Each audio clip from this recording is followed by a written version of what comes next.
Chief here for CTT. Last week I spoke about what did we do. This week I'm going to talk about a few stories, and probably next week I may wrap up and may have most of the stuff covered and not have to go back to another video and say, hey, I remember something else. Moving day from Snowbird status to becoming a Purple Pharaoh. What a day. We packed all of our military stuff that we had to have into our duffel bags. We had 2 duffel bags. So we laid them out, stood by them. We were in a formation at the Snowbird barracks, and then there was a barracks building behind our backs as we're facing the Snowbird barracks, and then we were in another barracks that was that way on the 3rd floor, as I said.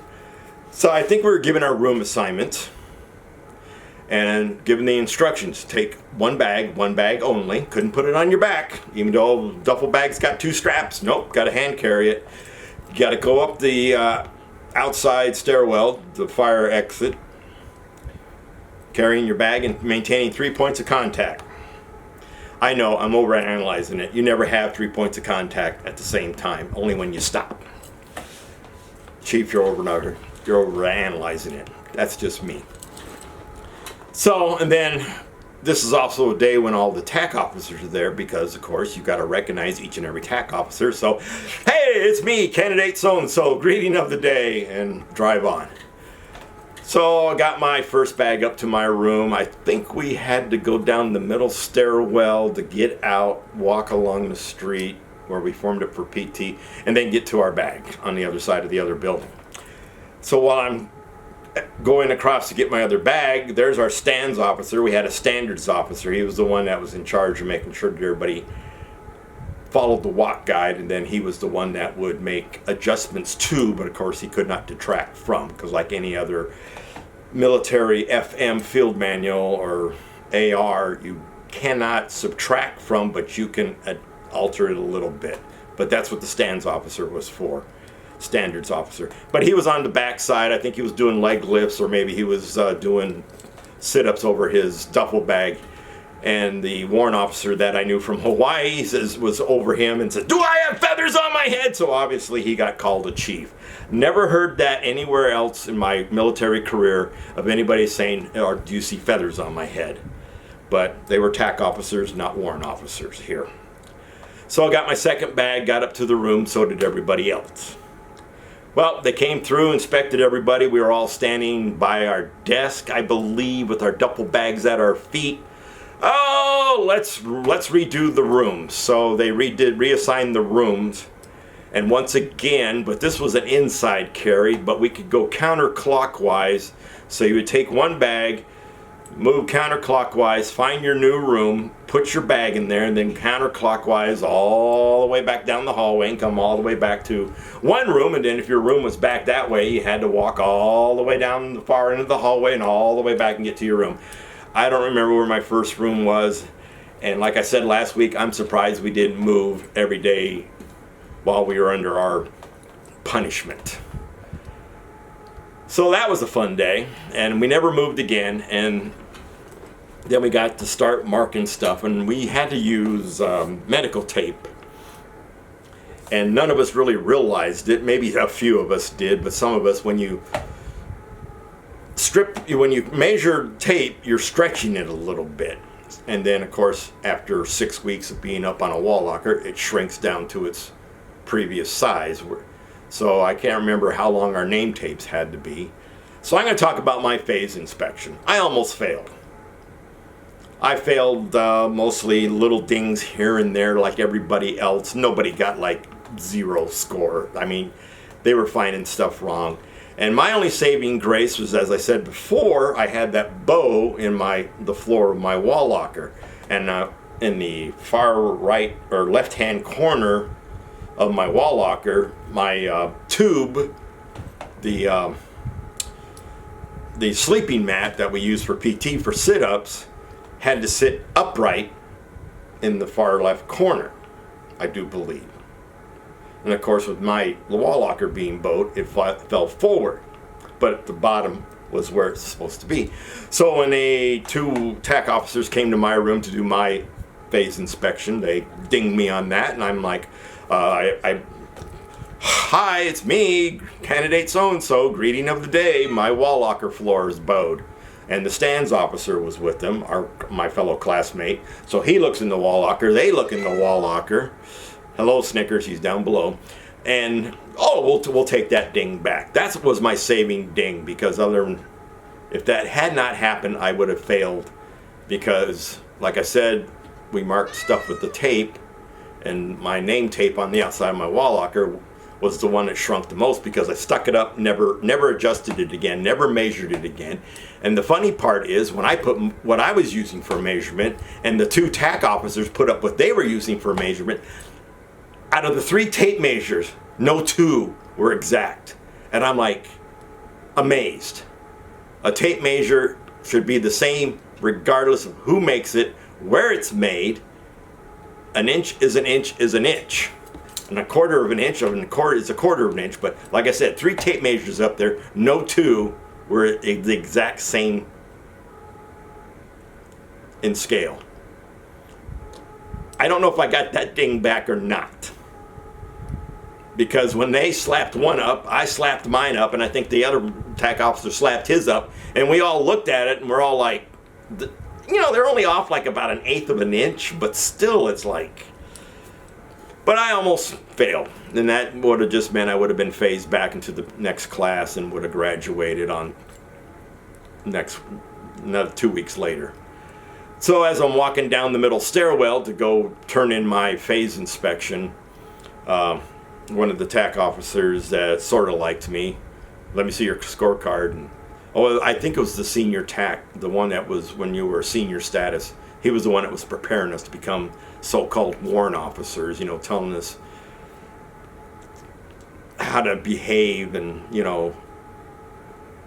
was just there to help us do the transition from being former NCOs to warrant officers. And he just smiled at me. He says, well, you made it. And I said, yeah. He said, yeah. And he goes, just barely. I go, yeah, I know. I made it, though.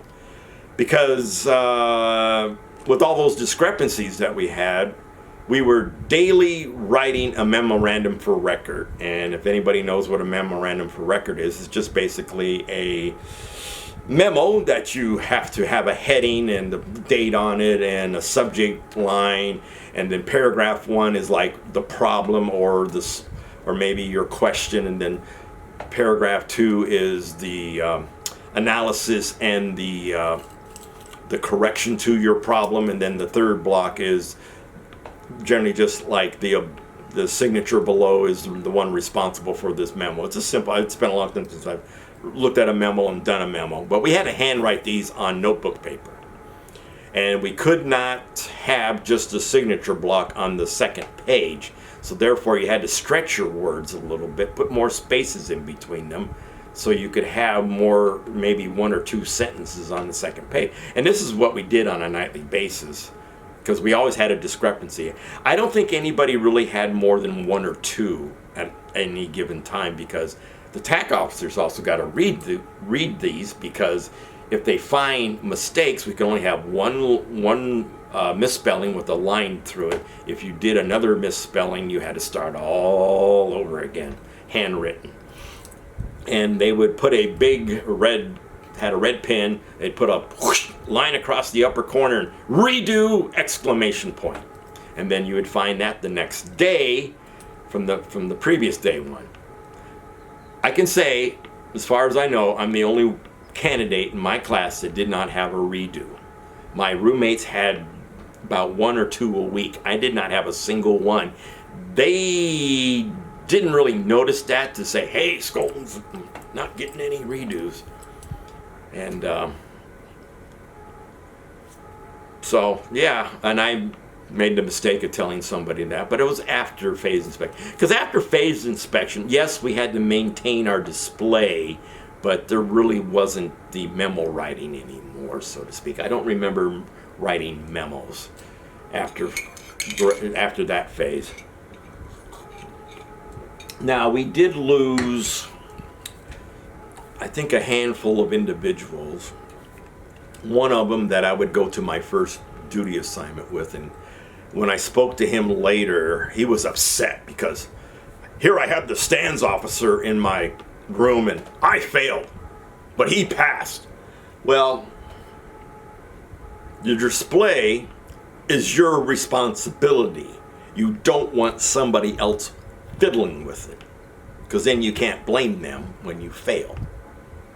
Well, I let so-and-so. Why are you letting so-and-so do that, candidate?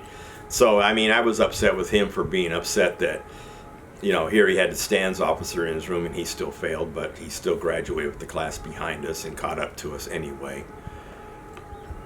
And let's see, I did the phase. Oh, and then also our last Sunday there was the Super Bowl. The last Sunday of January, way back when Super Bowl was done within weeks after the playoffs. We, through our stands officer, wrote a memo. We would like to watch the Super Bowl. Since it's our last weekend there, we are seniors. We are due to graduate the following Thursday. They said no. However, you can watch the State of the Union address and write a 250 word report on it. Nobody took that offer. Nobody took that offer. We wanted to watch the Super Bowl. Oh well.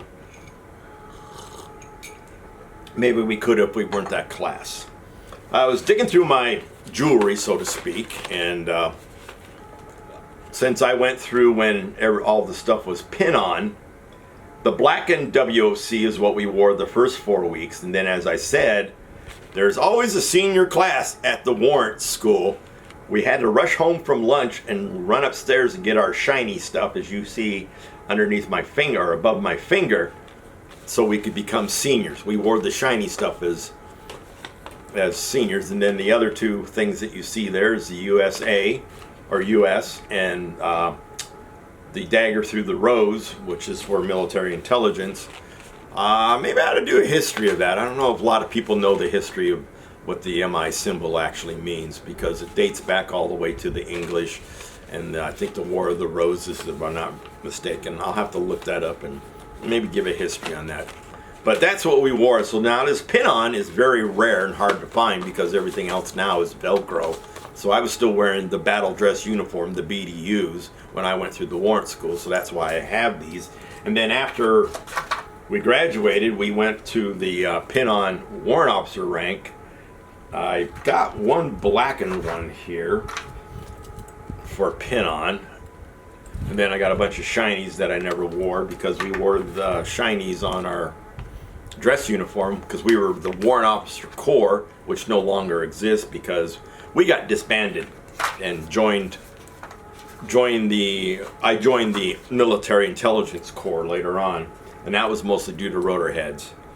And then had black sew on, and when I was a senior warrant officer and we started going to the Velcro stuff, I had a lot of graduating brand new warrant officers who are like, hey Chief, you got any of those old sew on